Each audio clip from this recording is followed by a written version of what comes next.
Hey guys, welcome back to my channel. So today is Crocheting for Beginners. I am Roasted Dolphin, as in Roasted Dolphin's Crochet Shop, RDS Crochet Shop. Welcome back to my channel. Today we are going to explore basic stitches. We are also going to talk about the essential crochet tools you need to use, such as different types of yarn and crochet hooks, and how to read yarn labels. So yeah, it is really important to learn these things as a beginner crocheter, and the amount of projects you can make with these stitches is unbelievable. So yeah, let's get into it. Don't forget to like this video if you enjoy and subscribe to the channel if you want to see more. Alright you guys, so let's get into the essential tools that you are going to need to be able to start crocheting. So of course, you're going to need your yarn.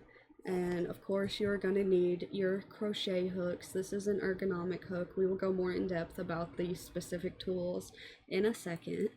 So of course yarn hooks, you will need scissors. I have regular scissors and yarn scissors. You will also need needles, darning needles. I have big and small ones. And you will also need stitch markers. I have many of these. I have the ones that lock. Alright, so let's get more in depth about hooks. So let's get into different crochet hook materials, their uses, and we are also going to talk about crochet hook sizes and other factors that can affect your hook size in your project. So there are some crochet hooks that are made with wood or bamboo, and these are warm to the touch, they have a good grip, and they are ideal for slippery yarns like silk, bamboo, or rayon yarn. There are also plastic crochet hooks. These are lightweight, they're smooth, they're inexpensive, so they're really great for beginners and or children that are learning how to crochet. There are also aluminum crochet hooks. They are lightweight, strong, smooth, and ideal with wool, mohair, alpaca, or cotton, as the smooth metal slides easily through the fibers. And the last material for crochet hooks we have is steel, and these are the strongest crochet hooks. And these are typically smaller hooks because they resist bending, and it's really easy to bend a small crochet hook. So yeah, for different crochet hooks and sizes, so you're gonna see a bunch of different sizes. So how the chart conversion works is you go from millimeter to US size to UK sizes. So metric is the millimeter sizes, then the US is the letter sizes, and then UK is a slightly different from US. Other factors that can affect your hook size are the project requirements, like the fabric density and the stitch size, the pattern gauge, so number of stitches per row, so that will tell you how fast you will work up the project. You always want to do a gauge swatch, and if you need to make adjustments, then make adjustments. Also, your tension can affect your hook size, so be careful of that. Make sure you have a consistent tension whenever you are working with the yarn. The tension is how tight or loose you have the yarn while you're crocheting with it. So we are going to talk about hook size in regards to yarn weight. So if you have thinner yarns like lace or thread, now this isn't completely accurate. I mean, you might use a smaller hook, you might use a bigger hook. It all depends on you, your tension, and the project you're doing. But for thinner yarns, you're normally going to use a 2.25 to 3 millimeter crochet hook. And then for medium yarns like DK and worsted weight, you're going to use 4.5 to 5.5 millimeter crochet hooks. And then thicker yarns like bulky and super bulky, you're going to want to use 6 millimeter and up. So those are the crochet hook sizes in regards to yarn weight. We will get more into yarn weight in just a second as we talk about yarn types and their properties. And yeah, so those were the crochet hook materials, uses, and sizes. So let's get into yarn. Alright you guys, so now we are going to talk about yarn types and their properties. So first we are going to start with natural fibers. So there is wool yarn, and this is very versatile and popular among fiber artists. It is known for its warmth, durability, and elasticity. And there are also different types of wool. So there is merino wool, there is superwash wool, and there is virgin wool. Another natural fiber is cotton yarn. It is soft, absorbent, and durable, and it's ideal for lightweight garments and home goods. I use cotton a lot of the time. There's also silk yarn. It's a luxurious type of yarn and it's strong and it's often used for its sheen and also how it drapes.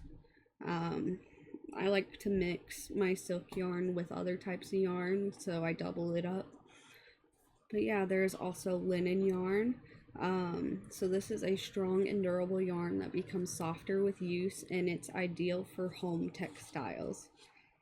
There's also bamboo yarn as the last natural fiber or yarn, and it is soft, breathable, and eco-friendly, and it has a slight sheen, so it's suitable for light garments and accessories. So now we are going to get into synthetic fibers. So the most popular one that you've probably heard is acrylic yarn. It is an adorable acrylic yarn is a durable and affordable yarn that is a great alternative to wool. It's used in blankets, sweaters, really anything you want to make with acrylic yarn you can make with it if you are just starting out. Another synthetic fiber is polyester. Polyester is known for its strength and resistance to shrinkage and wrinkles. I see it used a lot of the time with amigurumi and plushies. There's also nylon yarn as a synthetic fiber, and it is strong, durable, and very elastic, and it's often used in blends or as a base for novelty yarns. And speaking of novelty yarns, we are now going to get into those. The last synthetic fiber is spandex. It is highly elastic and it's used for stretch and recovery in fabrics. I haven't used spandex yarn, but I've heard it's really good. Okay, so now for novelty yarns. There is buelle, which is a textured yarn with loops. So if you've seen yarn that looks like it has a bunch of loops, that is buelle yarn. Another novelty yarn is chenille yarn. It is velvety and a little bit challenging to work with, but it's similar to polyester. There is thick thin yarn, and it has a vary in thickness, as you can tell from the name, thick thin. So it has a bumpy texture whenever you work it up. There's also faux fur yarn, and that is fluffy yarn with a base thread, which is great for making animals and stuff like that. And there's also railroad ribbon yarn. So it is tiny little tracts of fiber in between two parallel strands, so you can have multiple colors within this one color of yarn. And that's how railroad ribbon works. Now we are going to get into yarn weights. So the biggest yarn weight there is jumbo. This is a 7. It is the thickest, and it is used for quick, chunky projects like chunky blankets and stuff like that. The next one is super bulky. This is a size 6 yarn, and it is popular with amigurumi. A lot of people I know make their amigurumi out of super bulky or size 6 yarn. The next size is bulky, and these are great for blankets and warm sweaters. It is not too big, but it is not too small, so it's really good for chunky sweaters. The next weight is Aran or heavy worsted, which is a 4. So bulky is a 5, heavy worsted is a 4. And heavy worsted is great for scarves, hats, sweaters, amigurumi, really anything you want to make with it, you can make with heavy worsted weight. There is worsted weight or DK, and that is a size 3, and this is great and versatile for sweaters, scarves, and accessories. For DK weight, that's the size that I use to make my earrings. I don't go any smaller because I don't have the patience to work with such small yarn. And then a size 2, this is sport weight yarn. This is great for lighter garments and accessories. And then the smallest size, fingering or lace yarn. This is very fine, and it's great for delicate projects, lace projects, tiny projects, stuff like that.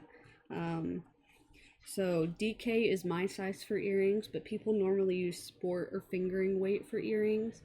And yeah, those are the types of yarn and also the yarn weights. Alright, you guys, so now we are going to talk about how to read yarn labels with this image right here. So to the left of the yarn label, you are going to see two boxes on top of each other. The first one is the knitting needle size and the gauge swatch, and the lower box is the crochet hook recommended size and the gauge swatch. And then next to that, you are going to see where it says net, and that is how much yarn. So in this example, there are 3.5 ounces, 100 grams, 206 yards, and 190 meters. So that is how much yarn is in the skein. And then right below that, you're going to see it says 50% line cell and 50% acrylic. This is the fabric content of the yarn, so you know what type of yarn it is, whether it is acrylic, wool, or a novelty yarn like Chanel. And then below that, in the box all the way to the left, you are going to see an image of a yarn ball with a number in the middle. That number is the yarn weight. So it goes from 0 to 7. And we talked about yarn weights earlier. So this little number in the middle of the image of a yarn ball is the yarn weight for this skein. And then the boxes next to that are care instructions for the yarn, so how you want to wash it whenever you make something with it. And yeah, that's how you read a yarn label. I hope that was helpful, and let's get into learning some basic stitches. Alright, you guys, so let's get into how to hold the yarn and how to hold your hook whenever you start crocheting. So I'm going to show you a few different ways to hold the yarn. If you're right-handed, you're going to hold it in your left hand, and if you are left-handed, you're going to hold it in your right hand. Okay? So first we are going to go under the pinky, over the index, under the middle, over the pointer. So this finger is holding up the yarn. You always want this finger, your pointer finger, holding up the yarn to control tension. Tension is really important. It's to make sure you have even stitches all the way through and that the project isn't too big or too small. So another way you can hold the yarn, and this is more of a controlled way, is I wrap it around the pinky. I go over, under, over. So now this finger is still holding the yarn up, but now you have it wrapped around the pinky for a more controlled hold. And there is a third way to hold yarn. So I go over the pinky and so I go under the pinky and the index and over the middle and the pointer. So this finger is still holding up the yarn. And those are a few ways to hold yarn while you are crocheting. So now we are going to get into how to hold your pencil. So I hold my pencil like this. This is the knife hold. There is also the pencil hold where you hold it like a pencil. I can't really demonstrate this because I can't crochet pencil hold. I always do knife hold. But yeah, those are two ways that you can hold the crochet hook. Whichever way you prefer, whichever is easiest for you is what you should do. Alright, you guys, so now that I've shown you how to hold your yarn and your hook, we are going to get into the very basics of crochet. So slip knot, chaining, slip stitch, single crochet, half double crochet, and treble crochet. Alright, so we're going to talk about learning how to do a slip knot. So first you're going to create a loop with your yarn. The right side should be going over the left side. Alright, so you're going to take the working yarn and put it through that first loop. Then you're going to pull on the working yarn in the tail, and it should create something like this. Alright, so let's do that again so I can show you. We're going to create a loop. You're going to put the working yarn behind it and pull it through. Pull on the second loop in the tail, and it should look like this. Alright, so now that you've done a slip knot, we are going to put it on our hook and tighten it so it is snug. So you just pull on the working yarn to tighten it, like so. Alright, so now that we've learned how to do a slip knot, we are going to start chaining. Okay, so we are going to get the yarn in our hand, like how I showed you, and you're going to hold the tail with your middle finger and thumb. And tension here is really important. Tension is how loose or tight you have the yarn while you're working with it. You want to make sure this tension stays consistent throughout the project. This finger is what is controlling the tension of the yarn, so you don't want it too tight or too loose. Too loose and it won't have its structure and it won't look right. and it'll have a lot of holes. If it's too tight, you might not even be able to finish it because you can't get into your previous stitches, and it'll just not look right. The structure will be way too tight, it'll be tiny, and yeah, so that's why you want to have even tension throughout the project. So if you're having trouble, I recommend going back and trying the chaining part over and over until the chains are the same size. Right, so we are going to do 11 chains. So to do a chain, you're going to grab the yarn, pull it through the loop on your hook, and that is one chain. So you grab the yarn, pull through, that is 2 chains. And now as you're looking at it, you can see it creates this V shape. So the V is 1 stitch. So if there's 2 V's, then you have 2 stitches. All right, so we are going to create 11. So we're just going to grab, pull through 3, 4, 5, 6, 7, 8, 9, 10. All right, you guys, so we have done 11. And so unless a pattern specifies otherwise, you're going to want to go into the second chain from the hook if you are working into a chain. So if you are looking at it, you don't want to go into the first V from the hook, you want to go into the second V from the hook. Okay, so you are going to go into the second V. We are doing a slip stitch right now. So we are going to insert, we're going to grab the yarn, pull through, and then loop. So you should have 2 loops on your hook. You're going to take the loop closest to your hook head, and you're going to pull it through the second loop. Alright, so that is a slip stitch. It should look something like this. So you don't pull through 2 loops, you pull through 1 loop. Alright. So now that we have done a slip stitch, I'm going to show you a single crochet. Okay? So just like a slip stitch, we're going to insert, we're going to grab your yarn, pull through. We should have 2 loops on the hook right now. You're going to grab the working yarn and pull through both loops, and that is a single crochet. All right, so let me undo these 2 stitches and I will show you that again, but this is what they look like side by side. The single crochet is taller than the slip stitch, and it has a different kind of texture. And so yeah, so we're going to do the single crochet and the slip stitch. All right, so we're going to do this just one more time. So going into the second chain from the hook, you're going to insert, grab, pull through, and then pull through, and that is a slip stitch. Because you take the hook you just pulled through and you pull it through the original loop on your hook. Now for a single crochet, you insert into the next stitch, you grab a loop, you should have 2. Instead of pulling the first loop through the second loop, you grab the working yarn and you pull through both loops, and that is a single crochet. So now let's get into the other stitches. So half double crochet. Half double crochet is different from single crochet because you have to wrap your yarn around your hook like this. So you have the loop and then you have it wrapped around. So now that you have it wrapped around, you're going to insert into the next empty stitch. You're going to grab the yarn and pull through. So you should have 3 loops on your hook. So now you grab the working yarn and you pull through all 3 loops on the hook, like so. And as you can see, this one is taller than single crochet and twice as tall as the slip stitch. So as you add more yarn, it gets taller, the stitches do. So let me go ahead and show you half double crochet once more.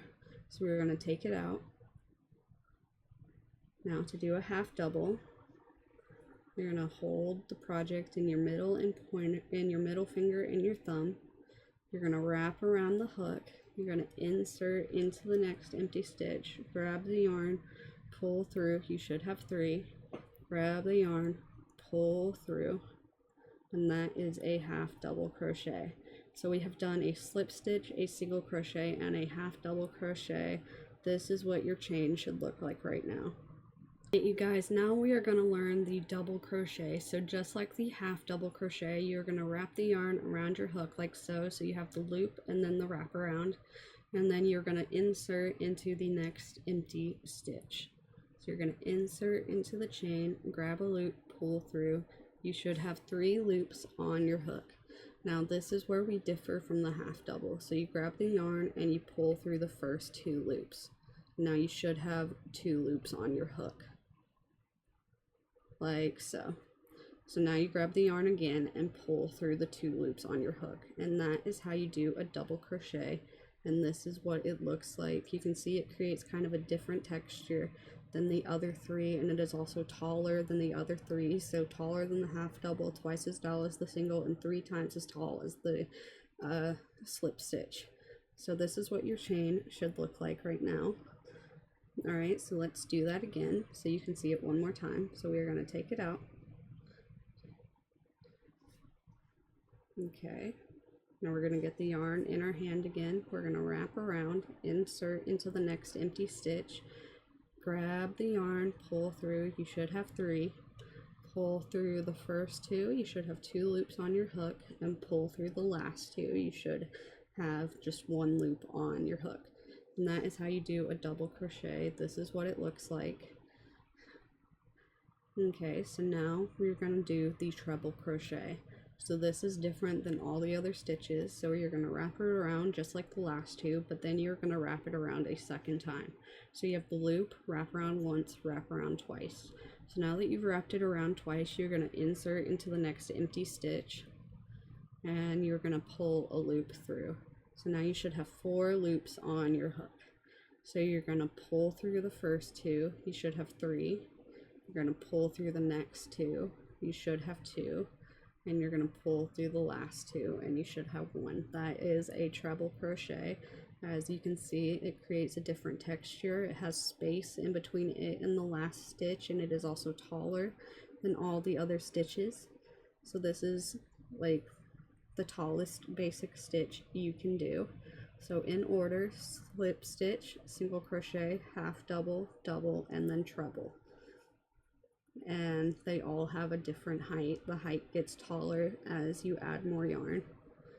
So yeah, let's do that treble crochet one more time, just so you can see it one more time.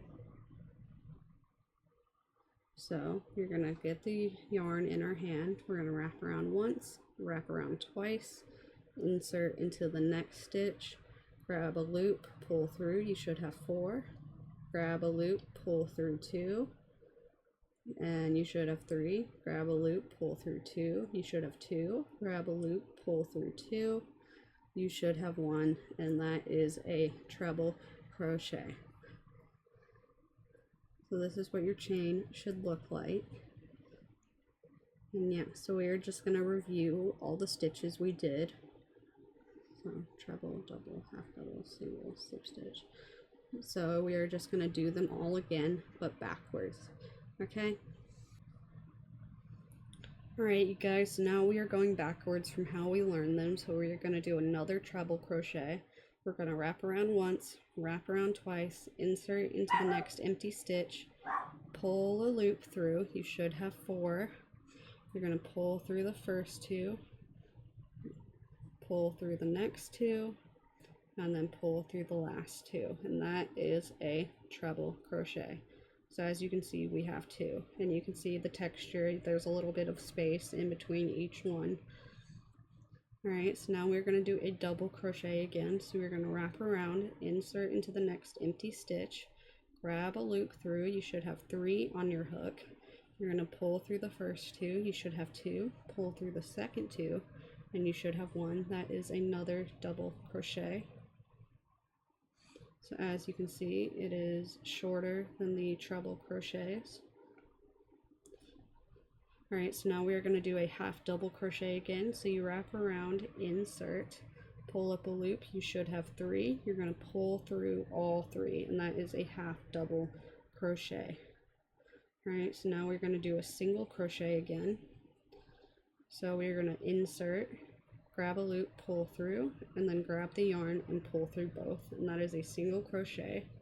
So now a slip stitch. So we are going to insert, grab the yarn, pull through, and then pull through the 1. All right, so if you do all of them in order and then backwards, you can create this fin looking type of object. But yeah, now that you've learned the basic stitches and how to hold your yarn and hook and about the tools and everything, I encourage you to practice regularly with these stitches, and to experiment with different types of yarn, textures, and colors, and types, and all that jazz, just so you can see what works best for you and what you rather work with. But yeah, you can make a lot of different projects with these stitches. A bunch of amigurumi takes these basic stitches. You can make granny squares, you can make bags, you can make a lot of different stuff by just knowing these basic stitches. Alright you guys, so we are now to the end of the video. I hope you enjoyed. I hope this helped you, whether you are brand new to crochet or a beginner. And yeah, let me know in the comments how I did, what helped you the most, what didn't help you, and leave a like, subscribe, all that nice jazzy stuff, and I will see you next time. Bye guys.